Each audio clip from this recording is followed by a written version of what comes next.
జగద్గిరిగుట్ట ఆర్యవైశ్య సంఘం వారు సన్మాన కార్యక్రమం.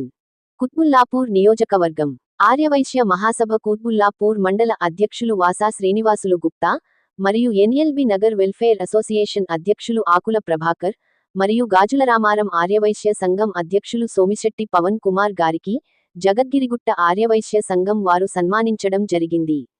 జగద్గిరిగుట్ట ఆర్యవైశ్య సంఘం గణేష్ నవరాత్రుల సందర్భంగా జగద్గిరిగుట్ట ఆర్యవైశ్య సంఘం అధ్యక్షులు పార్సి ప్రకాష్ గుప్తా మరియు జనరల్ సెక్రటరీ తేరాల శ్రీనివాస్ గుప్తా మరియు యూత్ అధ్యక్షులు పబ్బా నరేష్ అన్న ప్రసాద వితరణ రోజు ఆర్యవైశ్య మహాసభ కుత్బుల్లాపూర్ మండల అధ్యక్షులు Vasa Srinivasulu Gupta, NLB Nagar welfare association అధ్యక్షులు ఆకుల ప్రభాకర్ గుప్తా మరియు గాజులరామారం ఆర్యవైశ్య సంఘం అధ్యక్షులు Somisetty Pavan Kumar Gupta, human rights public protection service national secretary Tati Chandrakanth Gupta మరియు జగదీష్ గుప్తా సభ్యులను జగద్గిరిగుట్ట ఆర్యవైశ్య సంఘం వారు సన్మానించడం జరిగింది. జై బోలో గణేష్ మహారాజ్ కే జై.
గజముఖ రూపా